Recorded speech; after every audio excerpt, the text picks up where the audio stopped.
In our last two homework problems, we built summarized financial statements. Now we're going to be building detailed financial statements, starting with a detailed profit and loss. Go ahead and pause this video and see if you can build this fully detailed profit and loss showcasing all of the chart of accounts you see here.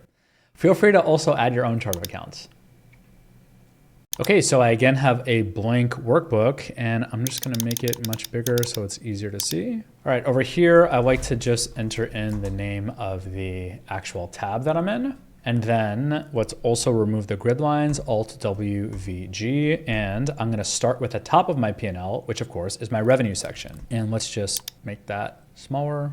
Okay, revenue I'm gonna be breaking out by subscription sales and product sales.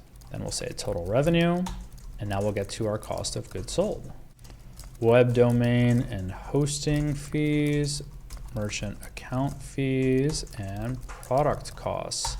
These are going to be the costs that offset the product sales and the subscription sales. Now we'll just say total cost of goods sold, gross profit, and then what comes next? Operating expenses. I'll just call these expenses. All right, so I'm gonna add advertising and marketing, and then bank charges and fees. These are gonna be items that relate to, let's say, a wiring fee. All right, conferences and events, dues and subscriptions, which I like to put as all of my recurring costs, mainly software, but also news articles. All right, then I'll put insurance.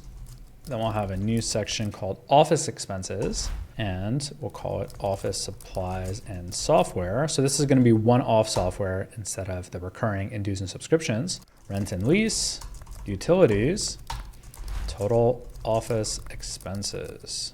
And I'll bold that as well. Okay, then we have our professional services. So like I said earlier, that could be accounting fees, legal fees, or recruiting fees. Could also be consulting fees, so why don't I just add that as well? And then we'll have a total professional services. Okay, then we get into our payroll expenses, which is always going to be, majority of the time, your biggest expense in a company. Let's bold that, and we're gonna break it out by salaries and wages, which is gonna be everyone's gross salary. Then the payroll taxes associated with our employees, any health benefits, any payroll admin fees. This could be the fees that you pay to the actual company that you process payroll with. And we could also include any commissions. Why don't we actually call it commissions and bonuses? And I'll say total payroll expenses.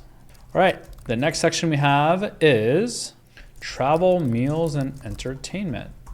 So that could be travel, that could be meals and entertainment. It could also be lodging. And let's just say total travel, meals, and entertainment. And we'll bold both of these. All right, that should then get us to our total expenses and our net operating income. Then we have other income, which could be, like we said, interest income or just other income. Total other income. Let's do the same thing for other expense. Interest expense, other expense, or you know what? Let's put actually depreciation. And we could also use amortization as another one. Total other expense. Now, depreciation may be a actual business expense. It really depends on the nature of the asset that you're depreciating. If so, it could be, if it relates to your actual operations, as opposed to maybe like a piece of furniture that's depreciating, that could go in operating expenses. Just a quick note there. All right, then we have net other income and net income. Perfect, we could bold both of these. All right, let's do a few things. Let's extend this here. Let's again collapse this. And let's enter in the dates that I'm just gonna copy from our last exercise real quickly as such. All right, let me just take care of the bolding and indenting. So I'm going to now bold each of the section headings and any calculations or subtotals. We already have a lot of these subtotals bolded, all of this bolded. So I'm just going to hit Control B. Now I wanna indent everything. So I'm gonna select everything and then unselect everything that's bold. I'm gonna keep these operating expenses bolded because I need to actually indent all of them. I'll show you what I mean in just a second. Okay, so now I'm just gonna indent everything. Once again, do you remember the keyboard shortcut? It is Alt-H6. So there we go, we have everything indented. And now I'm just gonna indent each of these as subtotals in our operating expenses. Alt-H6. Okay, let's now freeze panes with Alt-WFF. and let's just enter in our values. So I'm gonna enter in 0. But again, I'm really quickly gonna change the formatting to accounting with no decimals. Then I'm gonna populate first everything that isn't a calculation. So I'm just gonna write 0 everywhere here. And I'll also include the headings of these sections because technically, even though it's not best practice, they could have values. Okay, now that I have all of that populated, let's just get these subtotals. I'm gonna hit Alt and then equals, which will automatically sum the values above me as such. And I will continue hitting Alt equals. Gross profit I'm gonna come back to because that is a calculated metric. Oops, it looks like I forgot these here.